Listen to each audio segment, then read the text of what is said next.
And I used to talk to the young people I was with is to say, what do you want to be? Tell us a bit about your business and your role within it. Navigate Aboriginal Corporation sits under under the banner of ORIC. ORIC is the Indigenous business world in the Australian government, similar to ASX, but we fall under an Indigenous control. We were set up 6 months ago to try and form opportunities for First Nations people, predominantly youth, in education and employment. But from my experience in media and in my corporate world, working for people like the Australian Museum and Qantas, traveling around Australia on farms, talking to the farmers, I've had a pretty diverse opportunity to find more about what people need. And what we've found probably as a common goal is we want to be who we want to be. We don't want to fit a KPI. There's the world of RAPs, Reconciliation Action Plans. They are good. Unfortunately, they've become a probably too black and white, and that excuse the pun, when it comes to reaching KPIs for young Aboriginal people. We're only 4% of the market. You can't actually find that many jobs that fit the agenda for all these KPIs. So when I was at Qantas, I couldn't fit the agenda to find 20 pilots or 20 engineers. Happy to be a convert and a conduit to set you up. But in those days, because I worked for a corporation, I didn't have the time. So Navigate was set up to navigate pathways and to start a conversation. Because young Aboriginal people, some of them are very, very shy. So to actually spend a lot of time, you spend a lot of time asking questions, questions that have to have an end delivery of where do you want to be, where do you want to go, and what's going to make you happy. And the difference is we need to actually cover not only the corporate and the job process, we've got to cover the cultural side. So when they come off land and they come off country, they feel safe, they feel in a position where we can guide them in various different areas because they don't actually always have the guidance from their parents or their aunties and uncles that a lot of us do have. So we're a navigator, and that's the reason why Navigate with the eight started up. Nice. And you mentioned to me that you're guest speaking at UNSW on a personal topic, Who Am I? Yep. And your answer being a Milky Bar. Mm. Do you want to share a little bit about your story and Yep. It comes back. I have to go back on way, way back to the birth of my mother. That's where my heritage stems from my Aboriginal side. My father is French English. My mother was born to a very young 15-year-old white woman and a black father. I don't know the black father. He came from the Pines Mission in Gilgandra, and Gilgandra is about 40 clicks north of Dubbo, if anyone knows where that is. Mum was instantly, when she was born to a 15-year-old white girl who should never be near a black man in those days, and let alone have a relationship and obviously have a baby born, Mum was instantly taken off them. She was the first at the start of our stolen generation in our family. My mum then married my dad. My dad was an amazing man. He accepted her when his family didn't, being Aboriginal. So Mum's has always had this distance between family and friends. When we were there, my dad died very early when I was one in a car accident, and no one looked after us because they didn't want to know anything about an Aboriginal family. So we became little gypsies. So we would travel on a train. I got to know the Central Railway Station pretty well at 4 and 5, even a lot of that. And Mum had three kids. My eldest brother was, for some reason I don't know, he was taken to some uncle. So we would go to Gilgandra, and Gilgandra, we have a lot of aunties and uncles up there, and they're a mixture of tones. The tone being the colour of your skin, and it's not being disrespectful. So what would happen is Mum, being a white mum, having a white mum and a black dad, her tone wasn't dark enough, but it wasn't white enough. So in those days, there were black pubs, black restaurants, white restaurants. We weren't allowed into any of those. So mum would obviously pretty much walk the middle of the street. So when we would then play with kids, we would be called the Milky Bars, and we would either be distanced by the blacks or be distanced by the whites because we didn't fit into the white world or the black world. So we got teased a lot. We became good boxers, my brother and I, at a very early stage. Well, not even very early, 4 and 5 and 6.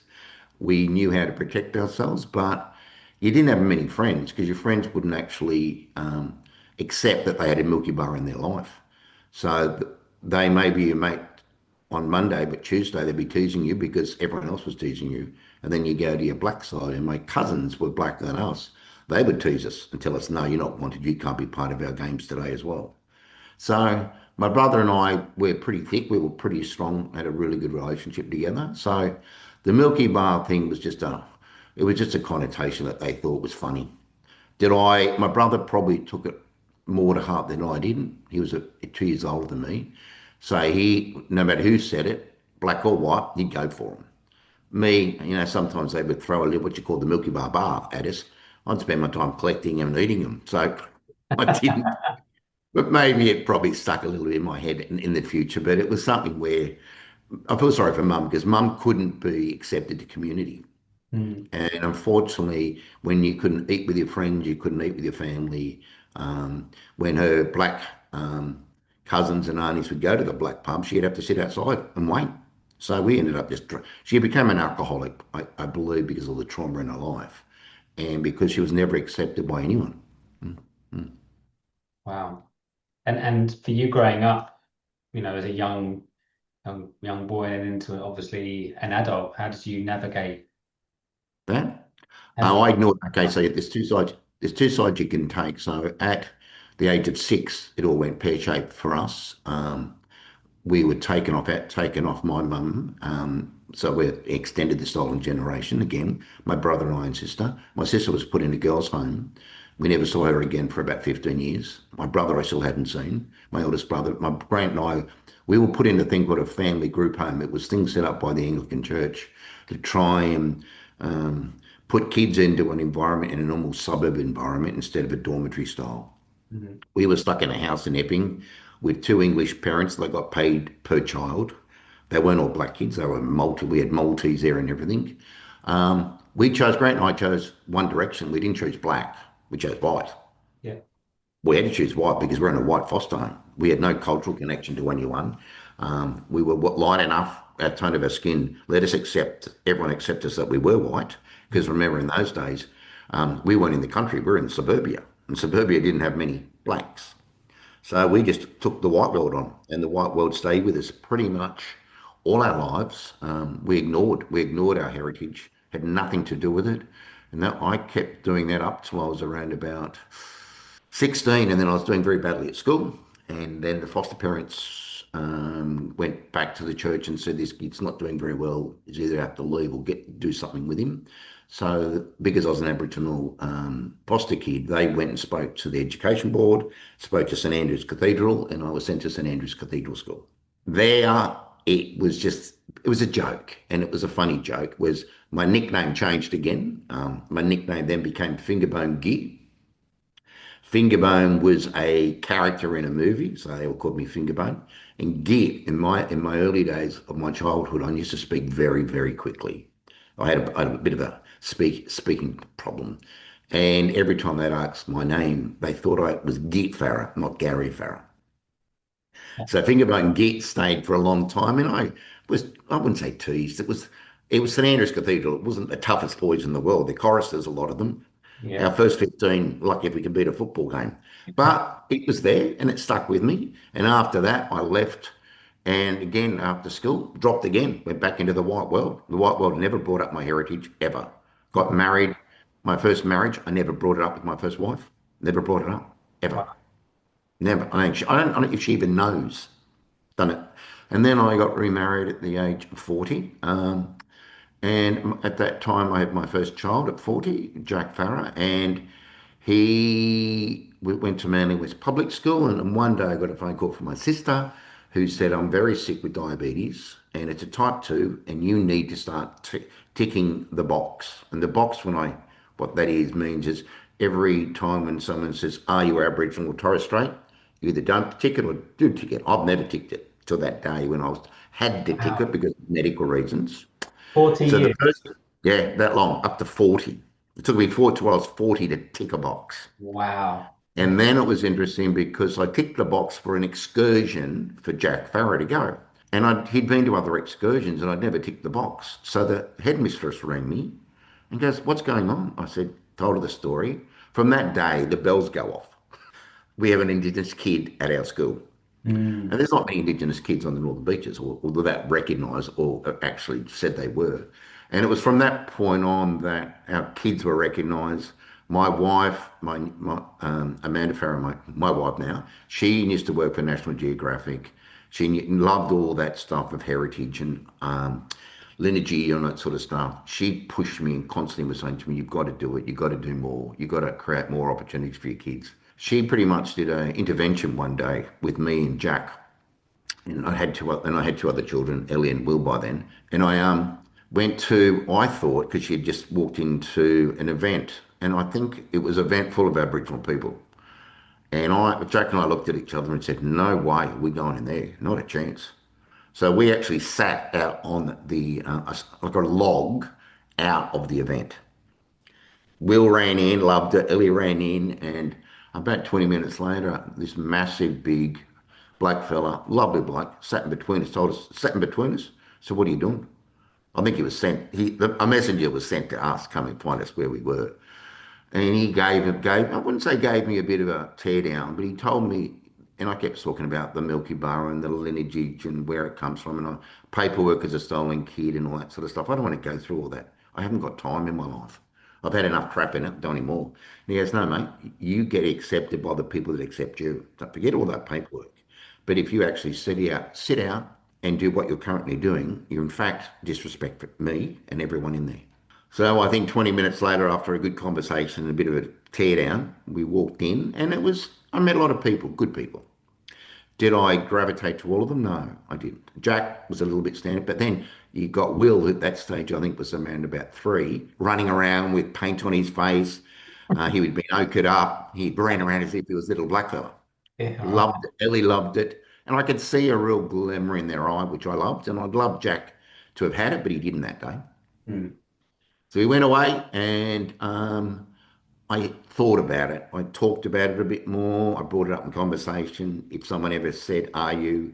I would say yes, but with a bit of trepidation of where I'd go to in the conversation. So it was tiny steps, very tiny steps. Yeah. And now, obviously, the work that you're doing is centered around your heritage. Yeah. Mm. It's interesting because that stemmed more from never bringing it up. At Foxtel, I was a promotions director of Foxtel when it started, and I never brought it up. Never. It wasn't cool to bring it up. I was meant to be like a cool media advertising go-getter sort of thing. Bringing up that sort of like stuff wasn't cool. And when I say cool, it was just not in my mindset. And I remember I worked for a guy called Brian Walsh, who was pretty much Rupert Murdoch's creative genius. And I remember one day having to say something to the HR about my heritage. And I had to tick the box. And I remember him walking into a meeting one day. He said, "Come here. What are you doing? Come here." I said, "What's wrong? What's wrong?" He said, "Are you a black fella?" I said, "Yes." He goes, "I've known you for how many years?" I said, "Yeah." I said, "Well, I don't know what your lineage is. I don't know where your bloody relatives come from. So why would I bring up mine?" He goes, "Oh, yeah, true, true." He goes, "Crap." He kept saying it and he would never let it go. It was quite funny. He would say it, and sometimes you shouldn't say it because then it's seen as racist. But he'd call out, "Where's the black fella? Is he here today?" And I would take it as a joke. A lot of people won't, but I did. Mm. But then Amanda kept saying to me, "You really shouldn't be allowing people to say that." And because I allowed it, Jack's mates, who was my eldest son, they used to say, "Oh, Jack's a black fella," and that sort of stuff. And it's not ever done in malice. It was just done with, mateship. But Yep. even then, we couldn't do it. Then one day, because I ran my own company for a long time, an events company running rugby league, big events. And Amanda said to me, "Why don't you take a break from that and have a bit of time off?" And it was pretty time consuming in our lives, and I was away a lot. And Mm. she then became an executive at the Australian Museum, and they was launching Unsettled, which was the biggest truth telling exhibition ever. And she said, "We have a problem. We have to bring in 120 elders from all around Australia that contributed to all the various areas of this exhibition." And I said, "Well, put them on a plane, put them on a boat, put them whatever, just get them here." She said, "Yeah, not that easy. Why don't you come to a meeting and meet Laura McBride, the head of First Nations And I did. And I said, okay, what's the problem? She goes, the problem is we don't have a lot of emails, don't have a lot of correspondence, we don't have a lot of contact. It was hard enough. We had to actually send people to their locations, normally to pick up the piece or the story that was exhibited. And I said, okay. I said, how many do you want of these 120? She said, 120. We need all of them here. Yeah, I said, right. okay. So I said, can you, anything give me a spreadsheet? So the spreadsheet was very thin and it would have a phone number. It wasn't normally the auntie or uncle's phone number. It was like a distant cousin. And then I'd ring them and they go, oh yeah, get on to auntie. I'll get on to her and get her to ring you. No phone call. I ring them back. So I need to really talk to you people. I really need to get this going. And then I had no phone call from half of them. And then I didn't have a number or an email. So I started ringing land councils and started ringing people that I did know in some degree. And it was seriously, it was like sending out courier pigeons to try and find people. It was amazing. But it tested my whole essence of talking and frustrations because I come from a corporate world. And when you don't get an email or a phone call reply, we call it corporate disrespect. And I couldn't do that. I'd Yeah. have to be very nice and humble. And cut a long story short, of 120, I got 119. Wow. So the event and the only reason I didn't get one uncle that one uncle that couldn't turn up is he forgot to register his car. But it was challenging him from that point. It was 5 days working with them. In a lot of them don't have bank accounts, so I couldn't bank money in their account to pay for the petrol if they were driving. So I have to say to them, okay, can I get an auntie that you trust or a cousin? So I was banking money in different areas to bring that money for them to pay for their petrol and their costs, or they'd say, oh, I pay for it and I'll get the money when you get back. So I had to get per diems and all that sort of thing. But in the world of us, the aunties are the matriarchs. Mm. And I'd get an auntie ring me and say, Gaz, do you not give uncle any money if he gets there early? So I'd be at the desk and I have an uncle, Gaz, have you got that money for us? I said, yeah, uncle, but I'm not giving it to you. What do you mean? I said, auntie has told me. And he'd get on the phone and go, what are you talking about? And she goes, I could hear the conversation. You go away from Gaz. I will be there in 5 minutes. Then we'll work it out. And it was interesting, but I met some amazing aunts, and I'm still amazingly friends. I met uncles from Horn Island, and the best ones. I was lucky enough. Four uncles from Horn Island, which is a top of Queensland, came in, had to come in earlier because the flights. And they turned up, and their English was very, very thin, but one of the uncles was very strong because he was a professor. And to have conversation sitting at dinner that night was pretty hard. And I said to the uncle, I don't know what to talk about, these guys. And he goes, yeah, you do. And I said, what? Sport. I said, what do they like? He said, rugby league. I said, okay. And they said, you know, rugby league? I said, yeah, I worked in it for 15 years. And they go, what's your team? And I said, Manly. And as soon as I said Manly, they propped their heads up. And they started realising that I knew rugby league. And I said to them, who's your team? And they said, the Tigers. I said, oh. I said, Wayne Pearce is a friend of mine. I worked with the captain of them. And seriously, from that point, it was like I was a black sports god. Yeah, yeah. And the most ironic part, but the gods and the spirits must have been with us. The next morning, the uncles, we were at the Boulevard Hotel. They're upstairs. I was ringing them about coming down for breakfast. In walked Wayne Pearce. I couldn't believe it. I walked up to PC and I said, mate, he said, Gaz, I haven't seen you for years. What are you doing here? Told him the story. I said, mate, can you just give me, he said, mate, I've got to go. He said, oh, mate, you've got to give me 5 minutes. I said, can you stand at the elevator? And I pressed the button and I told him to come down. As the elevator opened, it seriously, they started crying. They ran at him and cuddled him and looked at me as if I'd done this for them. Yeah, yeah. How And good. it was looking at them and seeing the love and the care and the connection, not of our colour, not of our heritage, but a love of sport or love of something that they could affiliate with. Mm, Because no matter where you're from, you don't always get on with someone, but if you can find something that connects with them and you can connect in that conversation, mm. you form a relationship. Yeah, yeah. That's what I say to people. You don't worry about where you're from, your color of your skin, your education degrees. There is something in the world that will connect with someone if the conversation is topical. Find that something topical. You can sit in a room and might be the most boring world person in the world, but find a topic and listen to people about what they love in their conversation. And one thing I've learned throughout my media world, I spend more time asking people who I meet, who are they first? And I then bank anything that I know that I've learned from them that I know about. Mm. And that keeps the conversation going. Yeah. And when people say, how come you talk so much? I said, because I listen so much. Mm. Yeah. Listening is the key. Conversation only happens when you've got a thread of having a great yarn. So Yeah. yeah, that was my great time. And from that point, I then worked for Qantas in their First Nations area and met amazing people. The head of food and beverage, Narelle Callahan. I met the head of procurement, and procurement in the world of Qantas is a massive multi-million dollar business. Mm. It was great. And then I travelled around Australia for 6 months with Indigenous farmers and worked on pepper tree farms and just met amazing people. And they're amazing in that what I love about them is that whatever environment they're given, they work in, which I Hmm. love. So Yeah. I don't always rate, it's got to be a first class, one George Street. The Rocks has to be a key. It can be a farm in Dubbo that's an amazing place to meet people. Mm.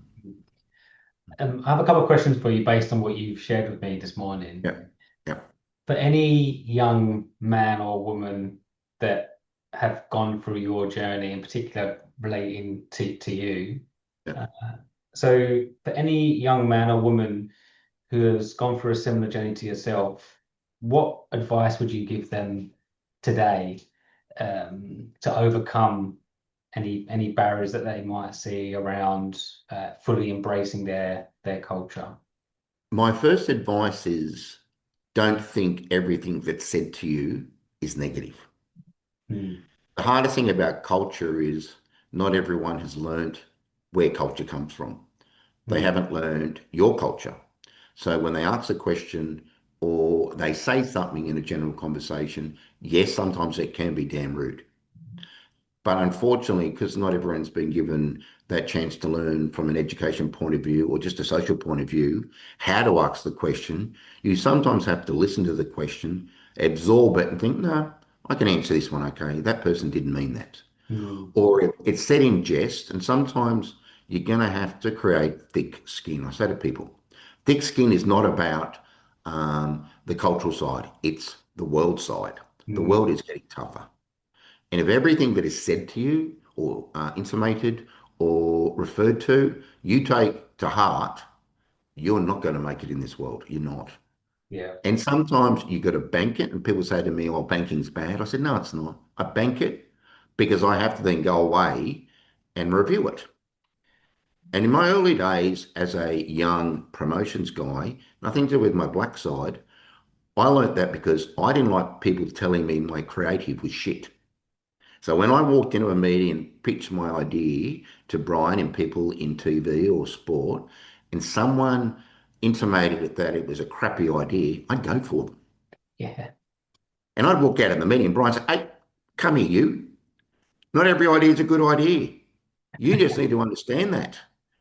And it was that learning from there that I then learnt that not everything about my black side or white side or Milky Bar side is good or bad. Mm. And if I only absorb the bad, if you absorb bad, you'll become a sponge of darkness. Mm. Don't be that.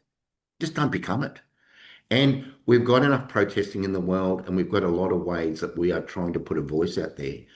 But I love that humanity will vote on their feet last last week. Um, I don't like how social then tries to find the negative threads in all that. I don't like that. But social has become such a negative in some areas Mm. that all they do is obviously pertain to the bad, not the good. And as I used to say, a bad headline sells newspapers. A Hmm. good headline doesn't. Yeah. But as I say to people now, a bad headline about me was fish and chip paper the next day. Mm. I then have to say to kids, turn off your social. It's the same scenario, but it's a different way of thinking. Mm. And I kept saying, listen to some old people that used to go through the same thing. What was said about them in a board meeting, what was said to them in the paper, what was said to them on radio. There's no difference. You're Mm. going to have negative things said about you. Your culture won't always be understood, no matter where you're from, because we haven't learned all those cultural ways and connections and protocols. We haven't. Yeah. So then you've got to turn around and say, hi, by the way, next time you say that, I reckon you could say this way. Because you may meet another one of me, whatever me may be, and that's a better way of saying it. If not, you're just going to create a lot of bad waves. Mm. You're then teaching people. You're becoming a teacher, even at whatever age you are. And it's nothing wrong with actually saying nicely to someone that is not right. But you don't have to do it with anger. Yep. Not every idea is a good idea. I could have said that many years ago. So I had to control my anger, and anger is the worst thing. Yeah. If we all, the one thing I used to say to people, if you can get a hug from an auntie, an Aboriginal auntie, that love and that beating of their heart goes through you and transcends for weeks. Mm. You find people that can do that hug and give you a good basis of love and care and support. And that's what I'd like to always say to people is that start this well with a smile, finish it with a smile. Mm, And that's very powerful. Um, mm. very, very powerful what you just said there. What's in the pipeline for Navigate, and what does the future look like for Okay, Navigate? Navigate's an interesting one because Navigate, we're five directors, four Indigenous, one non-Indigenous. We're not trying to turn our corporation into a multinational because it's just not feasible. But where I see the value in what we bring is there's a thing called job. We use a thing called job ready a lot in the market at the moment for people, black Mm. or white, but they're not job ready. When I say to people, write your CV and send it to me, it sounds easy. It's not that easy. Mm. When you turn up to a meeting in tracksuit pants, a horrible labelled shirt, which has got a bad slogan on it with bling on it, doesn't help sell the recruitment side of things. Sometimes also you don't smell that well. I've always said the simplest things what I've learned is that you write well, you dress well, you smell well. It's not hard, Yeah. but in this world at the moment, it's not. So we're wanting to start creating ways where we go back to simplicity. Mm. Let's talk to people from the start, who they are, what ability they have currently, what ability do we need to work on to get them to that job readiness, and what job do they want to be.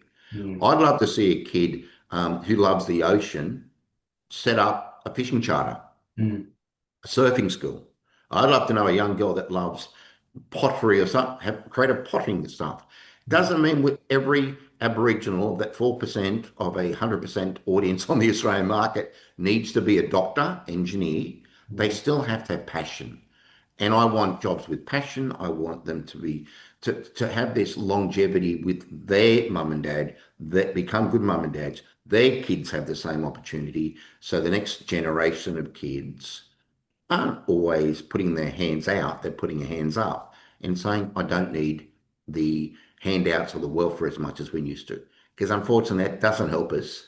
Being given a welfare check doesn't always make you world ready. It doesn't. Mm. It doesn't make you at all. So maybe it's simple stuff, but I think it can work. Mm. Yeah. Exciting times Mm. ahead for It sure. is, and I'm looking forward to it. A lot of work to do, as you say. A lot of talk. Now it's the action. There's Yeah. a word I use. It's a word I use in the blackfellow world, which I was given to me by a chief from India in Vancouver, Chief Frank, and he goes, "It's not action. It's reconciliation. Put the action on it, not action." So reconciliation is the key for everyone. That we can do that with every Indigenous person we work with around the world. Lovely.